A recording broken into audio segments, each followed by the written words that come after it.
Welcome to the Keep Going podcast. We got a special treat today where we feature athletes, celebrities, entrepreneurs, all walks of life, sharing their story and all the lessons inside their story. Today, we got two special ladies in Orange County. We got Nycole Freer. She runs Eden Financial, savvy business lady. And we got Brigette Ribeiro, like De Niro. Right? She runs her own company as well, doing mortgage. She's her own mortgage broker. So what we have today is two special ladies in Orange County that both run successful business. I'm so grateful you guys are here today. Thanks for having us. You ladies are here today. Yeah. Come on, get that down. Anyways, thanks for coming in. So this is the Keep Going podcast. Let's get right into it. I want to know right off the bat, what keeps you going? You guys can pass the mic, go from here. Oh, go ahead. Pressure's on today. I love it. Well, to be honest, what keeps me going is actually serving my clients. Yeah. When I got into this over 10 years ago, I came from the fitness industry, actually. I worked in a gym for about 10 years. Nice. And so How fitting. Huh? How fitting. Yes, right? How fitting where we are today. And, I had the need to help people there. And so when I transitioned into mortgages because I wanted to make more money, I was like, how am I going to help people? And immediately when I got into the industry, I found out that people were extremely financially illiterate.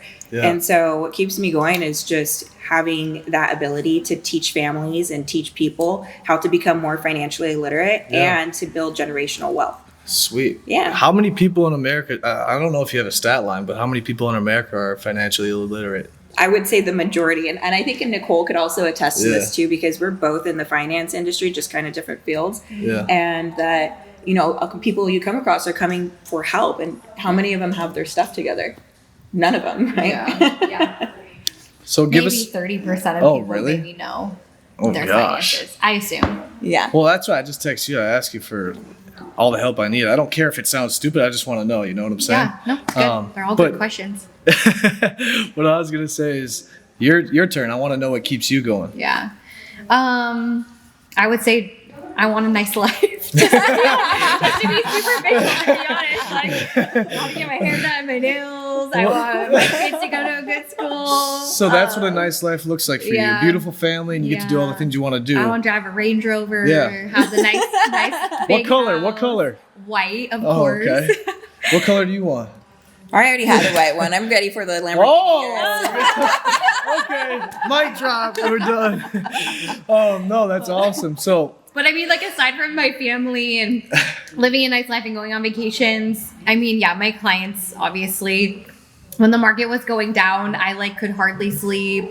I just get up at 5:30 in the morning just to see what the futures are doing and just seeing where everything was at. So if it's not protecting my clients' money, then I'm also that helps me make more money myself. 100%. So let's get into when you started your business. We'll stick with Nycole right now.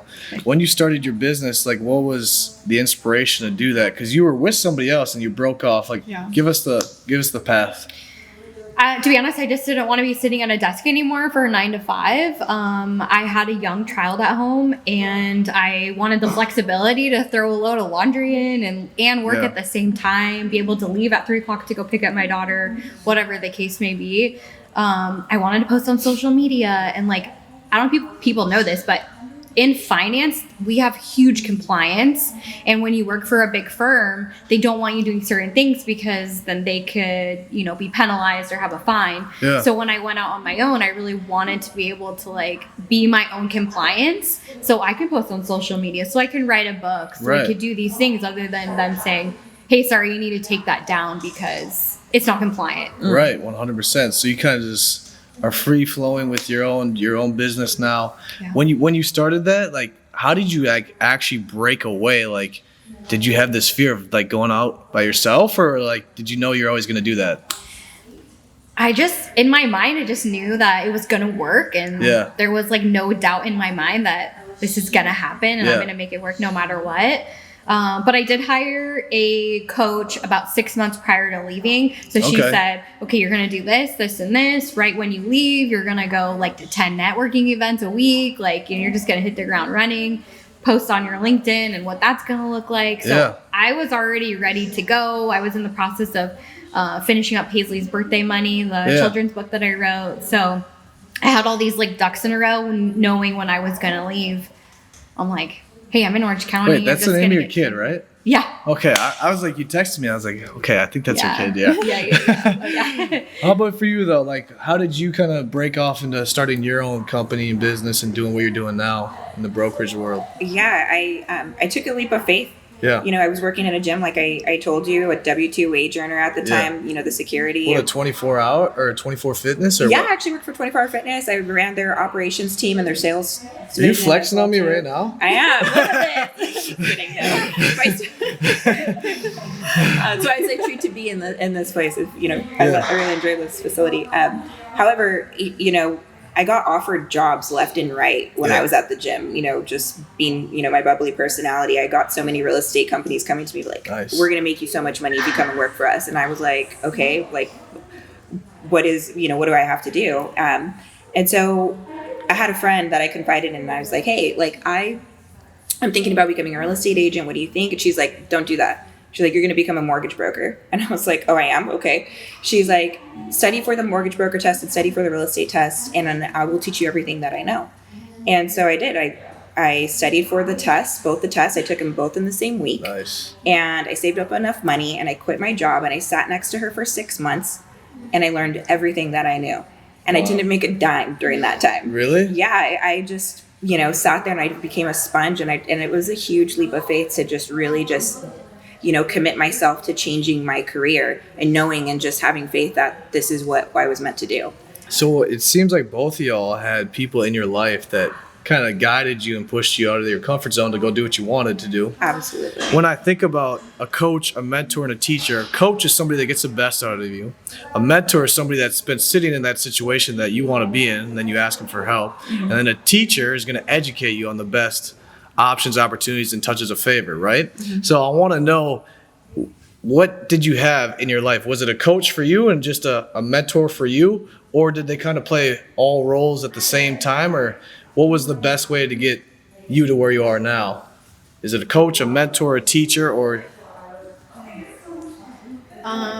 Because you said you hired a coach. So was it just strictly coaching, or was it somebody that actually did what you did? I mean, so my backstory was I've been in the field since 2012. Yeah. Interned, worked for JP Morgan. So I've always worked underneath somebody. Yeah. So I guess in that sense, like, these were my mentors. Right. But when I was ready to step out on my own to become like them, one guy was like, hey, like, sorry, I don't want to partner with you. And then if I were to go off to work for Chase, for example, working in the bank, it was already so competitive. There's already like 1 to 2 financial advisors. I would be coming in as second or third, and the payout is less. So I'm like, hey, like, what if I just started my own company? Right. And then I get like 100% of the profits, obviously, but then minus expenses. But then I won't have to have as many assets under management, so I could just do less. Right. So for me, I kind of got to a point where the mentors I got to their level and I was ready to step up. So, and then, then I hired the coach. Yeah. And all the teachers is more like for CFP when I got my certified financial planner designation. Yeah. So you kind of had a mix of everything. Yeah. And same for you? Level up. Or is it a little different? A little different. Okay. I was lucky enough to have a mentor in the beginning that took me under her wing. And then after a year, outgrew her. And then I just kept seeking other mentors that were wanting to. It's really difficult in this industry to find a mentor, because being a business owner, taking your time out of your day to teach somebody for free that you're not getting any return on, it really has to come from the goodness of their heart, right? They really want to help somebody, So, I had people pay it forward to me at that time. And still, even to this day, 10 years into this business, I'm still learning something new every single day. Right. It's, What'd you learn today? About the Temecula property with the land, the rural land. Okay. Just what I learned is that, if you're going to go buy land in rural areas, that, sometimes there's environmental covenants on the land. And so they're protected and you can't build on certain lands, right? Because of these environmental issues. So there's a butterfly and a horned lizard that is on this piece of property that my client wants to purchase, and he can't build on like 90% of it because of these. So it's not a good property for him. But without him going and doing that research, or us going and doing that research for the client, he could have bought a dead property. So we need to know these things to protect our clients and say, hey, do your due diligence before you go and purchase something. You know what I mean? Right. So again, it's something new every single day. And that's it. What makes it fun too. Right. Is that I'm constantly learning. It's not the mundane same thing every single day in and out sort of situation. Okay. So the next thing, you said something kind of new. I know that you ladies are female entrepreneurs. What is like the type of setbacks or anxiety or any negative connotation that's associated with that? Because usually female entrepreneurs are underrepresented, underfunded, and they're not heard. Their voice is not heard. How do you overcome those challenges, those setbacks, especially when you hear it from men giving you lip service or saying whatever they want to say? Like, how do you stand out as a female entrepreneur and have the confidence to go do what you're doing? You laugh. You just giggle. Well, that's what I do. So how do I like keep going? I guess. Oh, sure. Yeah. Or what was it? What was the question? Well, it's more so because like you're a little more bold because you both started your business, but you're females, right? And there's a lot of males in your industry. Yeah. So how do you make sure you're not discouraged by those men? Yeah. Yeah. So, well, in the finance industry, women want to work with women. So it actually is like a power move to, look at that. And I mean, if you look back at brokers back in the day when the men would talk to the men to do financial things, and it was very a manly environment. Yeah. Well, now a lot of females have become the breadwinners. Some of their husbands actually stay home. Right. And these women actually want to work with women. So when they ask a question, they're not belittled. Some men tend to belittle women, but maybe they're not doing it on purpose. They're just like, well, why don't you get what I'm telling you? So a female being able to talk to them, maybe whether it's slower and maybe in a different mindset, we can explain things maybe a little better than maybe someone else. And we just have maybe some more patience. Right. And obviously some men could have a bit more, they could access their feminine side, and then being a female, maybe we can access more of our manly side. So, so you leverage, it sounds like you leverage the opportunity. You're working with a lot of women. You're well, we're relatable, we're compatible. And 100%. I know what they like and what they don't like. So let's give them more what they do like and take away more of what they don't like. Yeah. And how about for you? How have you stood out and not been discouraged in your industry being a female entrepreneur? I think it really even stems back, I know we talk about the gym a lot working back, but it was also a male dominated industry as well too. So I had to learn how to, hang with the guys and step up and, be seen even in that industry. And it really correlated going into this industry as well too.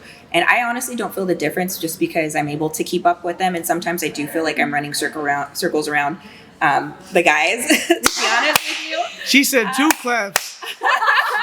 and only because, like Nycole said, we do have a little bit more patience. We are a little bit more detailed. We know this about women, and, it stands out, in that aspect. Sometimes they seek me out versus, the other way around. And also to my industry, the majority of them are men, and they're also, over the age of 50, the majority of loan officers in this country. Yeah. So at this time, we have a lot of millennials coming, and we have a lot of Gen Z coming onto the market. So they want to talk to somebody who's younger and a lot more relatable at this point, right? That's going to be able to speak their terms and, help them understand.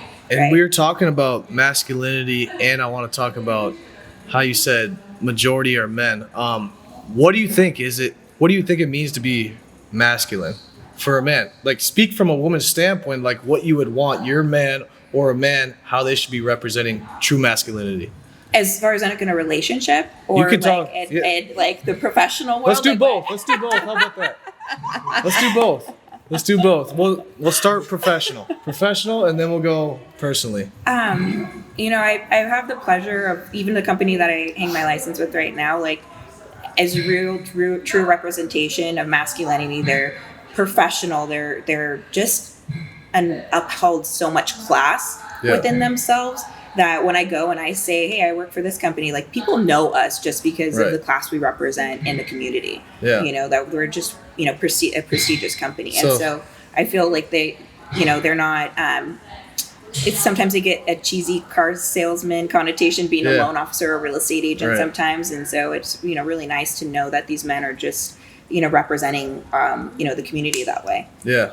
What about you? How do you feel about it? You can talk professionally or personally. Yeah. I think it's both, to be honest. Like, I think a strong man that's masculine, is kind and patient, and like, if someone makes a mistake, like, dude, we all make mistakes. Like, it's fine. Like, let's just move past it. Not like someone who's not angry. These are just like more qualities. It's almost like the fruit of the spirit. Like, and your husband's all joy, those. peace, patience, kindness, goodness, self-control. She's confirming her husband's just like this, right? She's like, this is recorded, Nycole. Yeah, no, but in a relationship, you should definitely want that too. And someone who, like, in a relationship, you want someone who's pursuing you. So being a man, like, being a female, you want to be pursued. Like, we don't want the other way around. Well, what's the difference between pursuit and chasing? Do you know what I'm saying? Do you think there's a difference? Because I do. I think that the woman also needs to be wanting that relationship as well. Yes. So be pursued, but also it should be mutual. Right. So you're not like, hey, like, you don't want to be chasing something that, like, doesn't cat want and you. mouse kind of thing. Like, it should be very mutual. Yeah, 100%. Do you, as well, same thing as well, or on a swivel? On a swivel. I agree with what Nycole says. You know, man, he needs to be able to step up and step into that role. I really feel like we've had a decline in masculinity over the Why few is years. that though? Why is that? Do you recognize it, you know, amongst, you know, your peers, you know? Yeah, from everything, like even the food we eat, there's guys have more estrogen than ever, and they don't have as much. But being from the Midwest, you mentioned that to me earlier, and I'm sorry, I'm flipping to script. Oh, go ahead. I'm asking I don't you care. I questions. want this. This is what it is. Ask me. I'm ready. You're from where in the Midwest? Green Bay, Wisconsin. Okay, right Go on. Pack, go. Go Pack, go. All right. And so when you came here, was there a clear difference? The girls go after the guys. The guys don't have a pair of balls, and they don't go up to women. Yeah, That's just what I've experienced. Well, I've experienced that as well too, and I'm not a chaser. I'm somebody who wants to be pursued. I'm somebody who wants to be desired, as all women want to be desired. Yeah. But it, just seems, the other way, that men want to be put on this pedestal. And I don't chased. get it. It doesn't make sense to me. But So wait, did you grow up here? I grew up here. I've born and raised Southern California so you girl. know all about it. Yeah. And wait, you grew up here too, right? I grew up here. I had one instance with a guy that, like, he didn't pursue me, but I wanted to pursue him. Yeah. But in the end, it's like, he just wasn't interested in me. Because, like, if a guy really likes you, like, he will climb a mountain for you. Absolutely. So, like, maybe there's just, we live in Orange County. Everyone's beautiful for the most part. Like, there's too many options. So, like, why would you want to settle with one when you could have all these other ones? So, I don't know, maybe that could be, but like, and then it comes down to like food, and we want to get political, like what they're spraying us with. Yeah. They want men to be like they're you can cut all this controlled, it's fine. all that stuff. So they talk. go ahead. They talk about. This is what I want, by the way. Just go. They talk about toxic masculinity. Yeah. And I don't think that there's such thing as toxic masculinity. Thank goodness. Yeah. Right? Like, a man needs to be a man. A man needs to feel like they are strong, powerful, like all of the things. And I want to give that to them. I want to give your guys the power back. Like, that you guys, we need it. We need it in this country now more than ever. 100%. So bring the men back. Make men great again. Make men great again. I like that. We're gonna make those hats. At least make me one, right? What I was gonna say. So that answered my question. I want to know. Let's go back to the finance space. I want to know. Both of you can answer this. What's the number one financial mistake people in America are making right now? I like when y'all I look would at say each that other. they're overspending right now. Like On if Starbucks? just anything. Like if you want to get ahead in life, you have to look to where all your money is going and really like, is this a want or a need? Like I know that like inflation has picked up. People are spending money on food. A crazy statistic just came out that more people are using buy now, pay later services for vacation. food. Oh. And they're actually becoming late now. So the biggest thing is people are really, one, they're in too much of bad debt and not saving enough as well. So I think that like if you can reduce your expenses and really look at that and pay off some of this bad debt that you have, and then Well, what is get that some though? of that wealth. What is? I don't know. What does bad debt mean? Bad debt would be like your credit cards, and that Okay. you have them. You're not paying them off every single month, Yeah. and you're spending 20-30% annually Dave interest Ramsey- for not paying it off. Dave Ramsey would be pissed if you were doing it, right? What do you think about Like, Dave I'm Ramsey? cool. What do you think about him? I love Dave. Okay. Yeah, I'm a Dave Ramsey Smartbuster pro, so I love Dave. But I think that if you do use credit cards, like be really mindful just to pay them off every single month. Use debt wisely to build a business, to build wealth. Like buy real estate, do the business, and but be mindful. Right. So you're saying like actually sit down, look at where all your money's going, because a lot of people don't do that, Yeah. and then figure out what's good and what's In not. their good. mind, they're like, oh, I spend like $500,000 on food and this and that. And then we actually go through it together. I use Monarch Money and I look at where their money's going. I'm like, well, what's this expense? Well, Yeah. they didn't even realize they're spending this money. Right. Yeah. So I would say use debt mindfully and use it as leverage. Like you can use it for good. So Yeah. that's my 2 cents. Go ahead. Oh, for sure. I'm piggybacking off of Yeah, go that ahead. exactly. I look at credit reports all day long and see the debt that people have in order to try to buy a house. And we're at the highest national debt, credit card debt of all time. Yep. What she's saying is real. People are struggling. People are buying food with credit cards. Like, we need to wake up and just educate ourselves on how to, like she said, use debt wisely and properly. We're not being educated, or kids are not being educated in schools on how to use credit cards and stuff. And then we're finding that they're, just misusing it. And so it's preventing a lot of people from getting into homes and so forth. And then the second thing is just go for it. I have so many clients that are sitting on the sideline thinking, oh, I'll wait next year until the rates drop, or I'm going to wait for the next recession when housing prices go down. Guess what? It's not. And you know what? You're sitting on the sideline waiting for these magical things to happen. And we live in Southern California along the coast. Right. Everything appreciates in value. It's not going down. And if it does, it's going to maintain and hold its value for a long time. 100%. So just do it. Just do it. Just do it. What's something else that people should be doing that's usually, I guess, not talked about enough in the financial world? What's one way we can save more money? What's one way we can make more money? Like, what would you recommend? I recommend calling Nycole. Getting on a plan, because you know what? It's a good friend. It's a good friend. No, for real. You need somebody to educate you, and she's here to educate. And then eventually we'll figure out how to get you into a house, whether that means you buying a house for yourself or learning how to invest in properties as well too. And that's the other biggest thing people should do, is look into how to invest. People don't become wealthy by being a W-2 wage earner and saving their money and putting it in the bank. People become wealthy in this country by owning real estate. Right. And we're here to help teach that at least, or how to get there. What's the stat line? Is it 99% of the world's richest people own real estate? Like, that's There you it go. right there. There you go. But start Cool. with how to fix your savings and everything else, and how to plan everything. Like, Nycole's my girl. That's who. Yeah. Go ahead. I want you to answer too. Go ahead. Do What you was remember the the question? Yeah, I got you. What's like the best way to make money or save money?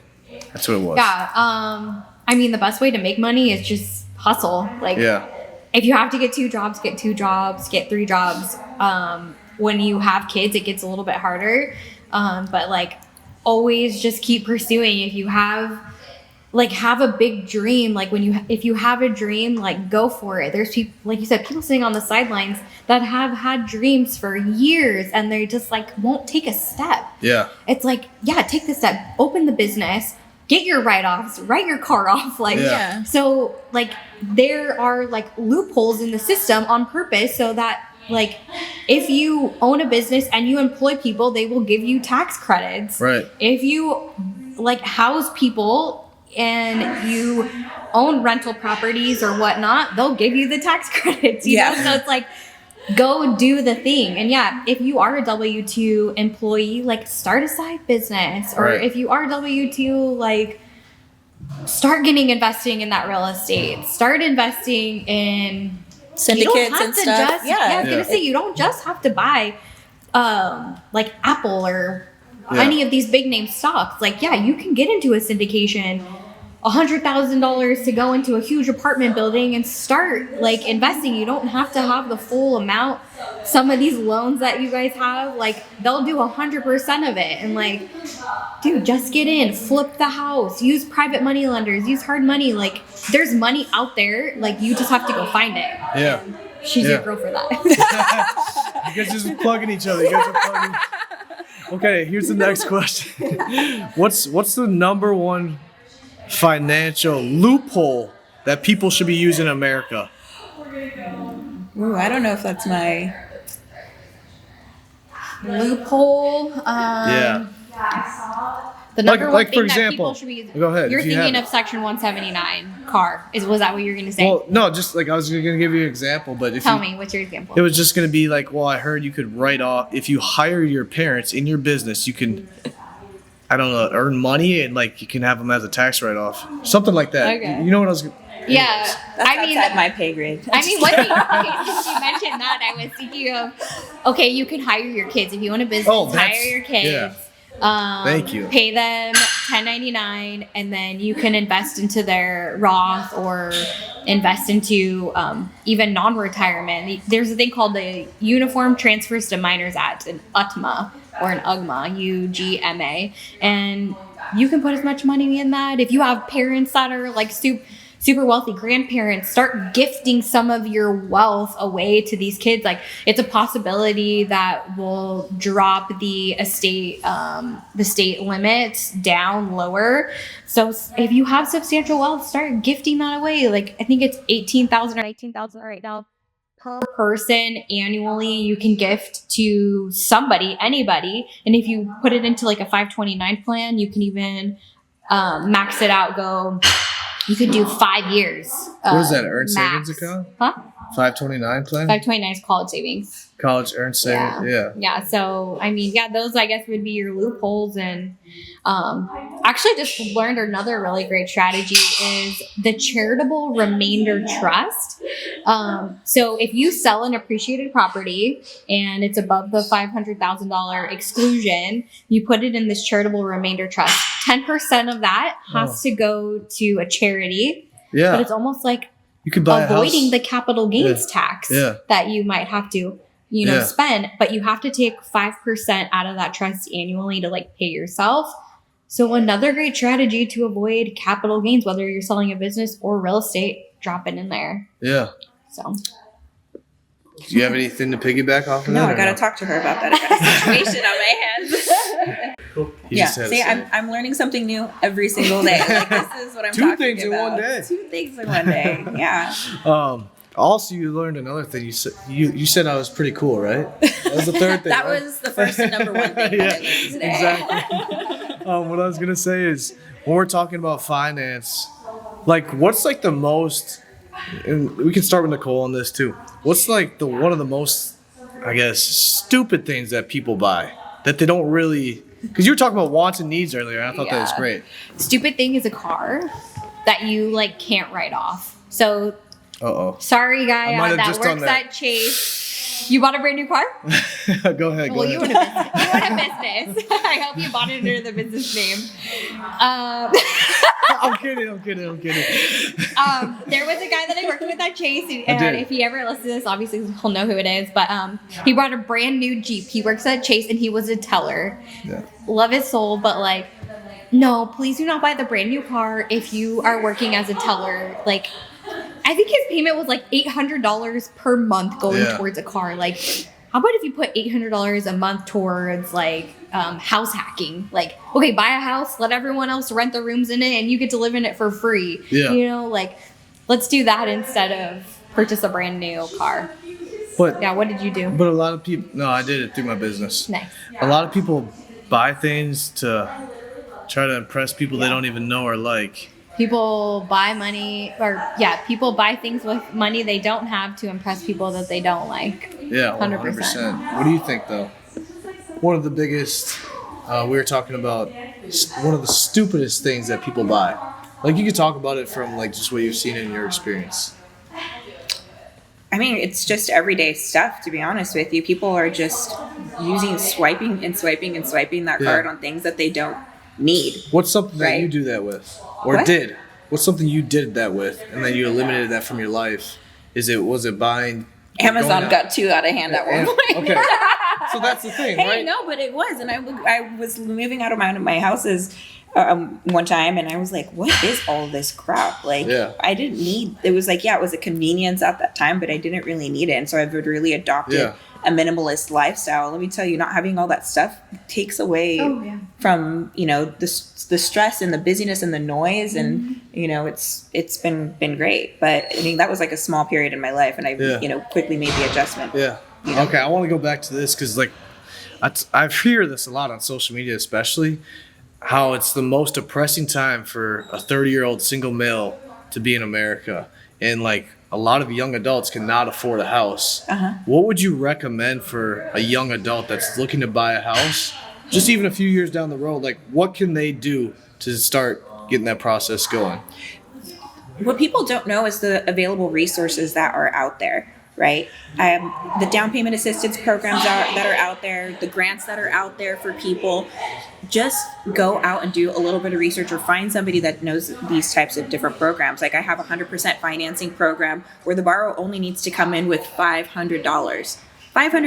And they're getting a grant on top of it to go towards closing costs. And people don't know that these resources are available. The majority of people think that they have to have 20% in order to buy a house, and that's completely not true. Right? So, and again, it's all about taking that step and just actually moving forward, because say you purchase that house at 100% financing right now, that home is still going to appreciate over time. There's going to be equity built into that home. And the fact is that you're not paying somebody else's mortgage, right? You're paying your own mortgage at that point.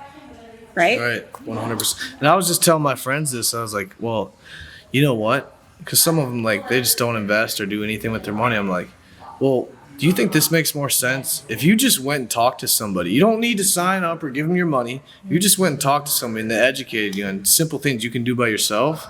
Would that be something that you're opposed to? Like, this can help you.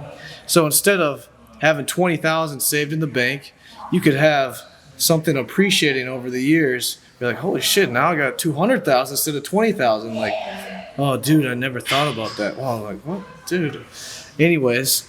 What's something that, like, both of y'all have been encouraging more and more? So in the brokerage space, like you said, using your resources, like, what's a resource or a tool that people should start using or use more often? Just like I mentioned, the resources where we have the down payment assistance programs and so forth. But if you're a young kid and you have a little bit of money and, you want to buy a home, maybe right in this area in Orange County might not be the best place or example, but in the Midwest or anywhere else, go buy a duplex. Buy a duplex as a primary residence, live in one of them, rent out the other, and just start building that way. And it's just the building blocks of trying to get your feet wet in real estate investing, right? And just building that generational wealth. If you're 30 years old right now and you pay that 30-year mortgage, by 60, that's paid off, right? And so that's your retirement income, right? You get $3,000-$4,000 a month in rent from that on a paid off property. Guess what? You're not having to worry about how much you're putting into your 401k. Yeah. Right? 100%. Yeah. Like, what's like a building block that you tell your clients or prospects, like the baby steps? I know Dave Ramsey talks about that. Is like, do you follow that strictly, or do you have other advice, or like, what would you recommend for like a building block? Yeah, I mean, I'm not strict on it. So my building block is, I always tell all my clients to go talk to her. Like, I had one single woman she can only like afford $3,500 a month. And I'm like, hey, just go talk to her and see like how much you can actually afford. Yeah. So just getting that started. And then one investment that I've been recommending a lot recently is gold and silver. Yeah. So if you literally have cash sitting in the bank, like only leave what you need in there and go to a broker and buy gold or silver. You could put it in a safe or use Brinks to like hide, like to service it. And you don't have to leave it at your home. But JP Morgan just came out saying that in 2029, they think that gold will actually hit $6,000. And it's currently about $3,100 right now. So as inflation continues to rise, gold and silver are great places to have your money because it will also help keep up with inflation. Why? Nice. 2029, you said? Mm-hmm. Right around the corner. Yeah, I should buy. Is that gold? I gotta hide it. What I was gonna say is, when we're talking about those assets that are appreciating, like what's something that people purchase that don't appreciate and actually depreciate more than they think? You know what I'm saying? Like a car, you roll it off the lot, like boom. Is it a car? Yeah. Is it always the car or? Car is usually depreciating. I mean, like some of the clothes that we buy, like, you know, you don't need to buy a full retail or go spend $100+ on a t-shirt. Like, you know what's kind of cool nowadays? Like we have these young adults in like high school. They're going to Goodwill and they create their own clothing. They're like shrift it up and like add patching their style and like then they'll brand it and sell it, which is kind of cool. Yeah. It's like entrepreneurship starting, but like in your own journey. So that's cool too. But what I was gonna say, so you're saying a car is one of the biggest things. I imagine you agree with that. But anything else like that most people that do that you wouldn't think of or us? You know, a car is a depreciating asset. It's, you know, unless you're using it wisely to do write-offs, it's a depreciating asset. Yeah. And again, some of the clothing stuff, but also I know that there's certain things out there, like certain bags that appreciate in value over time, but that's just not my world. I don't know anything about that. But buy Rolex. Yeah. Moving on to like your guys' story. So you started in this industry over in 2012. Yeah. Correct? Yeah. 2012, not 2012. But when you started it, did you know you're always going to do this? I mean, when I was a kid, before 16, my grandma goes, any money you save, I'll match it. Well, I didn't know how to save a dime. I didn't know how to budget, nothing. I literally, I worked at Ralph's when I first started. I was 16 years old. Yeah. I worked at Ralph's and I got money and I literally just go spend it on clothes. Like I had no money. Yeah. And then I asked like my best friend in high school, I'll be like, hey, can I have $20? I'll pay you back later. She'd give me money and I pay her back. But like, I never saved anything. I didn't know how. No one taught me. Like even my grandma's like, here, save. Okay, well, one, where do I put the money? Where do I save it? Like, how do I even know, okay, if you're making $500 every 2 weeks and you're going to spend $200 on food, like someone break it down for me and tell me where to put this money. Like no one taught me. So anyways, that coincides with me reading Young, Broken, Fabulous by Susie Orman when I was watching her on Oprah way back in the day. Yeah. And then another thing was my mom, when I was 2, I put my finger in a coin machine and took the tip of it off. Oh. And my mom got like lawsuit money from that because she told the company, hey, I have my daughter, like I just can't come in today. The same dollar amount that she got when I was 2 years old was the same one that she gave me when I was 21. Like imagine if someone would have said like, oh, go invest it here, put it here. Like, my mom just didn't know. So I think all these things led up to me wanting to be a financial like professional. So I actually went to Cal State Fullerton and got my degree in personal finance. I was 2 classes away from getting my CFP. So like by the time I was graduating, I was already like almost a CFP. Yeah. So I just finished out those 2 classes and so anyways, long story longer. That's what made me like get into this field was like all these things. I was bad with money. Yeah. And so like now I just want to go out and help other people be great with money. So nice. What would you? I honestly didn't even think that I would be an entrepreneur ever in my life. Nice. And I'll tell you that my grandfather, my mom's side, and my dad and my mom were all entrepreneurs. And growing up as a kid, it was kind of unstable. You know, It was up and down. And I swore to myself that I was never going to be a self-employed person, and I was going to earn a paycheck and have that stability. And here I am completely on my own, 100% commission with nothing to fall back on.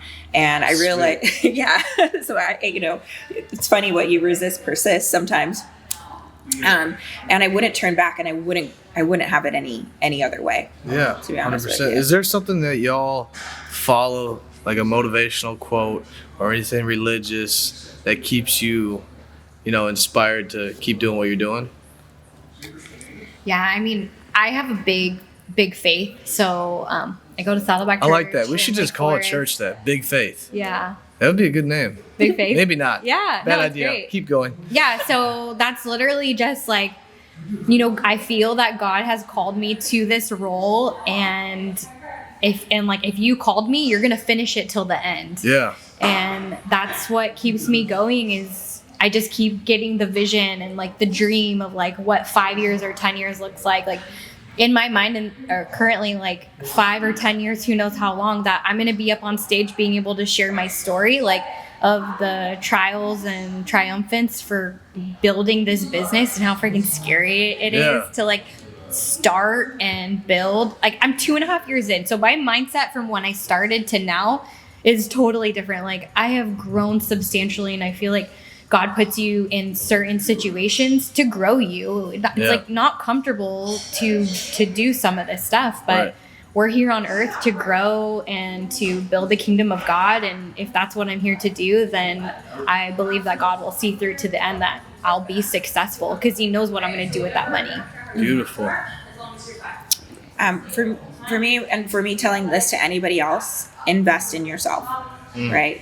Because there's nobody that's going to come and save you. Nobody's going to come and do it for you. It is you. And so your best investment is making sure that you are investing in yourself, in your mental health, in your body, in your mindset. And that's what keeps me going. It's a constant, it's like working out, right? Yeah. You have to come every day and show up to see the results that you want to see, right? Yeah. It's the same thing for your mind. You have to exercise your mind. You have to challenge yourself. You have to keep pushing yourself mentally in order for you to grow and be that way. And again, just keep that growth going. Beautiful. Well, how can we support y'all? What are your handles? Where can we find y'all if we want to? My handle _Brigitte, BRIGITTE, and Nycole. Yeah.